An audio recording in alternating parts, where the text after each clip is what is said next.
અને મહત્વપૂર્ણ સમાચાર વડોદરાથી વડોદરામાં માથાભારે તત્વોનો આતંક સામે આવ્યો। પાણીગેટ વિસ્તારમાં સામાન્ય બાબતે મારામારી કરી હતી। ચાર્મિસ યશ સૂરજ અને કૃણાવ કહાર વચ્ચે મારામારી થઈ। સૂરજની કારે એક્ટિવા ચાલકને અડફેટે લીધો હતો। એકબીજાને જાનથી મારી નાખવાની પણ ધમકી આપી। તો આરોપી અગાઉ અનેક ગુનામાં સંડોવાયેલા પોલીસે બંને પક્ષોની ફરિયાદના આધારે શરૂ કરી છે તપાસ।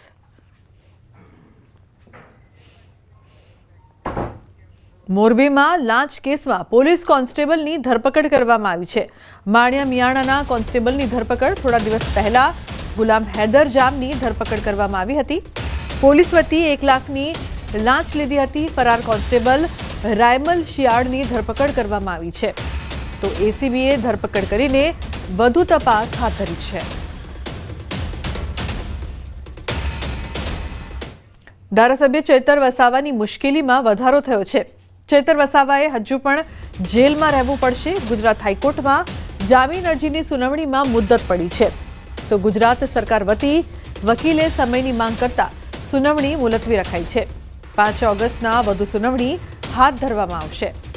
તો એમએલએ ચેતર વસાવાએ હજુ પણ જેલમાં રહેવું પડશે। હાઈકોર્ટમાં જામીન અરજીમાં સુનાવણીમાં મુદ્દત પડી છે। અમદાવાદમાં રિક્ષા ચાલકોનું બંધનું એલાન। રિક્ષા ચાલક રોજગાર બચાવો આંદોલન। પોલીસ ખોટી રીતે રિક્ષા ચાલકોને દંડ કરે છે। હક અધિકાર અને ન્યાય માટે 1 દિવસ બંધનું એલાન કરવામાં આવ્યું છે। માંગ પૂરી નહીં થાય તો બેઠકમાં આગળનો નિર્ણય કરાશે। છેલ્લા 2 દિવસમાં સીપી સાહેબે જે જાહેરનામું બહાર પાડ્યું છે એની અંદર ઘણી બધી રિક્ષાઓ જમા લીધી છે। એમાં અમે નીતિ નિયમમાં માનવાવાળા છીએ। જેનો ગુનો હોય તો એને દંડ ફટકારે અથવા તો જે કંઈ કાર્યવાહી કરવાની કરે। પરંતુ એવા નિર્દોષ રિક્ષા ચાલકો જેમની પાસે લાયસન્સ હતા, તમને પુરાવા સાથે કહું, એમની પાસે લાયસન્સ હતા તો અંદર લખ્યું છે લાયસન્સ નહોતું, ડોક્યુમેન્ટ કમ્પ્લીટ હતા તો કે ડોક્યુમેન્ટ નથી, એમ કેમ પ્રકારે એ લોકોને ટાર્ગેટ પૂરા કરવા માટે થઈને એવા રિક્ષા ચાલકોને દંડવામાં આવ્યા છે। 50%થી પણ વધારે આવા રિક્ષા ચાલકોને હેરાન પરેશાન કરવામાં આવ્યા છે। ત્યારે આ નિયમનો અમે સખત શબ્દોમાં વિરોધ કરીએ છીએ।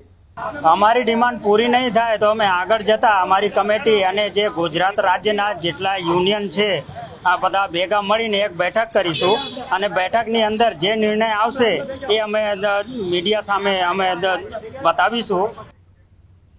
સુરતમાં જહાંગીરબાદમાં પોલીસનું સઘન પેટ્રોલિંગ હાથ ધરવામાં આવી રહ્યું છે। સ્થાનિકોની રજૂઆત બાદ વધાર્યું છે પેટ્રોલિંગ। લારી ગલ્લાના ત્રાસની પોલીસને રજૂઆત કરી હતી। અસામાજિક તત્વો માદક પદાર્થનું કરે છે વેચાણ। શંકાસ્પદ વ્યક્તિઓની પોલીસે પૂછપરછ કરી છે। તો અસામાજિક તત્વો દ્વારા માદક પદાર્થોનું વેચાણ કરવામાં આવે છે। શંકાસ્પદ વ્યક્તિઓની પોલીસ દ્વારા પૂછપરછ કરવામાં આવી રહી છે। જે બાદ વધુ તપાસ કરવામાં આવી રહી છે। જહાંગીરબાદમાં પોલીસનું સઘન પેટ્રોલિંગ કરવામાં આવી રહ્યું છે। સ્થાનિકો દ્વારા વારંવાર રજૂઆત કરવામાં આવી, જે બાદ કાર્યવાહી કરવામાં આવી રહી છે।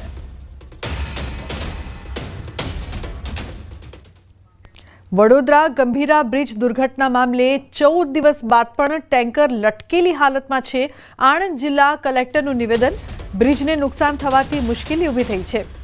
બ્રિજ પર ભારે મશીનરી લઈ જઈ શકાય એમ નથી, તો ટ્રકને ખસેડવી કે નદીમાં ધકેલવી હાલ શક્ય નથી। નિષ્ણાતો સાથે આ મામલે ચર્ચા ચાલી રહી છે।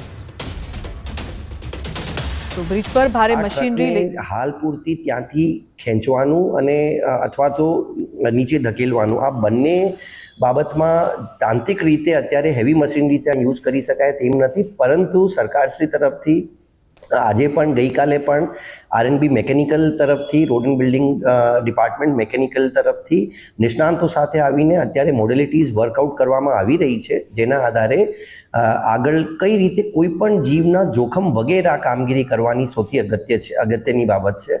અત્યારે જો આપણે ત્યાં હેવી મશીનરી લઈને જઈએ તો એકચ્યુઅલી બ્રિજ સ્ટ્રક્ચરને આ ડેમેજ પછી બાકી જે સ્ટ્રક્ચર છે આમાં પણ શું નુકસાની થયેલી છે આપણે બહારથી દેખાતી રીતે જાણી શકાતા નથી। તો આના માટે અત્યારે નિષ્ણાંતોએ આરએનબી મેકેનિકલના, આરએનબી સિવિલના ગાંધીનગરથી જે અધિકારીઓ આવેલા છે એ મોડેલિટીઝ વર્કઆઉટ કરી રહ્યા છે અને ટૂંક સમયમાં આ ટ્રકનો પણ એક ઉકેલ લાવવામાં આવશે।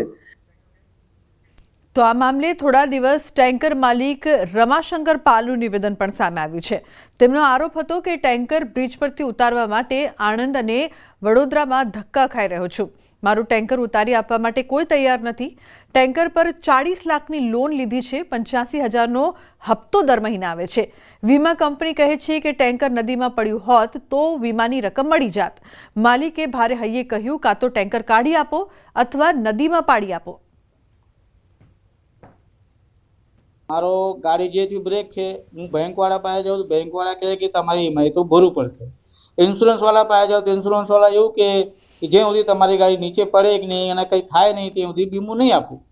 હવે મારા પ્રશાસનને એવું છે કે આ મારી ગાડી કાઢીને આપી દે, નહીં તો જે હોય એનો નિકાલ આવવા જોઈએ. તંત્ર મને મારી ગાડી જે કન્ડિશન છે મારી ગાડીમાં કશું ત્યાં ને કાઢીને આપી દે, મારે ચાલુ થઈ જાય. ડ્રાઈવર નહીં મારું જે છે ઈએમઆઈ ને બધાને ચાલુ થઈ જાય. નહીં કાઢતા હોય તો નીચે પાડી દે તો મને વીમાનો હું લડી લઈશ.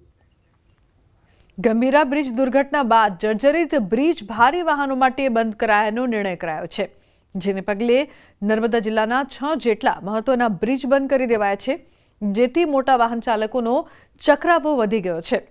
હાલ 6 મુખ્ય બ્રિજ બંધ કરાતા રાજપીપળાથી અંકલેશ્વર, કીમ, કોસંબા, ઝંખવાવ, વાડી થઈને અંદાજિત 170 થી 250 કિલોમીટરનો ફેરો ફરીને જવું પડી રહ્યું છે. વળી લોકો પાસેથી ઊંચા ભાડા વસૂલવામાં આવી રહ્યા છે, જેથી રોષનો માહોલ છે. તો આ તરફ જિલ્લા પ્રભારી મંત્રી ભીખુસિંહ પરમારને રજૂઆત કરતા તાત્કાલિક ઝડપથી રિપેર કરી આ બ્રિજ ખુલ્લા મૂકવા અને જ્યાં સુધી રિપેરિંગનું કામ ચાલે ત્યાં સુધી નાની બસો મૂકી બાળકોને સ્કૂલે પહોંચાડવા અને નાના વાહનોમાં અનાજ, ખાતર વસ્તુઓ પૂરી પાડવા સૂચના આપી છે. નેત્રંગથી ડેડિયાપાડા વચ્ચેનો કરજણ બ્રિજ કાલથી બંધ થયો છે, જેના કારણે બસો બંધ છે, માલવાહક વાહનો આવતા બંધ થયા છે. તો આમ જોઈએ તો ડેડિયાપાડા ગુજરાતનો એ છેવાડાનો તાલુકો છે, વિધાનસભા છે. સાગબારા અને ડેડિયાપાડા ગુજરાતથી એક કટઅપ થાય છે. વિદ્યાર્થીઓને સૌથી વધારે ચિંતા એ છે કે ભાઈ અમે નેત્રંગ કોલેજમાં ક્યાં જઈશું, અંકલેશ્વર કઈ રીતના ભણવા જઈશું, ભરૂચ કઈ રીતના જઈશું. તો આના માટે સરકારે વ્યવસ્થા કરવી પડશે. બસો જતી નથી અહીં સુધી, બસો અટકાવી દેવામાં આવી છે કેમ કે રસ્તાના કામકાજના કારણે. એટલે પછી જવાનું અમને બહુ મુશ્કેલી પડી રહી છે એમ. તો બધા પ્રાઇવેટ વ્હીકલ કરીને જાય છે, એમાં ભાડું પણ જાય છે અને રૂટ પણ પાછું બહુ લાંબો થઈ જાય છે. રાજપીપળાથી ડેડિયાપાડા સાગબારા બાજુ જે પ્રશાસન દ્વારા જાહેરનામું બહાર પાડીને ડાયવર્ઝન આપેલું છે તે આશરે એસટી બસને 150 કિલોમીટર જેટલું ડાયવર્ઝન થાય છે. જે કારણોસર મુસાફર ડેડિયાપાડા સાગબારા બાજુના મુસાફરો કોઈ અટવાય ના, આથી રાજપીપળાથી મોવી સુધી આપણે સંચાલન કરીએ છીએ અને એ મોવી સુધીની ટ્રીપોનો પણ આપણે વધારે જે દિવસ દરમિયાન ચાલતી હતી તેના કરતાં બીજી વધારાની ટ્રીપો પણ ચાલુ કરી છે, જેથી મોવી સુધી મુસાફરો પહોંચી શકે. ગંભીરા બ્રિજની ઘટના બાદ તંત્ર જાગ્યું અને ગુજરાતભરના જે જર્જરિત બ્રિજો છે તેને બંધ કરવામાં આવ્યા. ખાસ વાત કરીએ તો અમારા નર્મદા જિલ્લાના અંતરિયાળ વિસ્તારની ડેડિયાપાડા અને સાગબારા જતા જે તમામ રસ્તાઓ છે જ્યાં જર્જરિત બ્રિજ છે જેમને બંધ કરી દેવામાં આવ્યા છે. એટલે જે મુસાફરો છે જેમને હાલાકી વેઠવાનો વારો આવ્યો છે. ખાસ ડેડિયાપાડા અને સાગબારાથી રાજપીપળા આવતા જે વિદ્યાર્થીઓ છે જે અટવાઈ જાય છે અને જેને અટવાતા સ્કૂલે નિયમિત ના પહોંચતા તે લોકો રોષે ભરાય છે.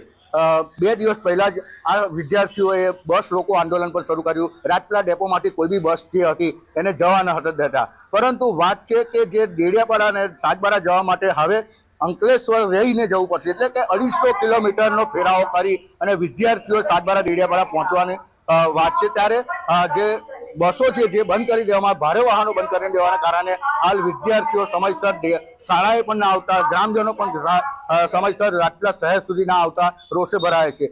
ત્યારે હવે એ લોકોની માંગ છે કે વહેલી તકે જે બસો છે એ નિયમિત ચાલુ થાય, કાં તો મિની બસો શરૂ કરવામાં આવે એવી માંગ ઉઠી છે. દીપક પટેલ, ન્યૂઝ 18 ગુજરાતી, નર્મદા. સમાચારનો પ્રવાહ યથાવત રહેશે. હાલ રોકાઈશું એક બ્રેક માટે. આપ જોતા રહો ન્યૂઝ 18 ગુજરાતી.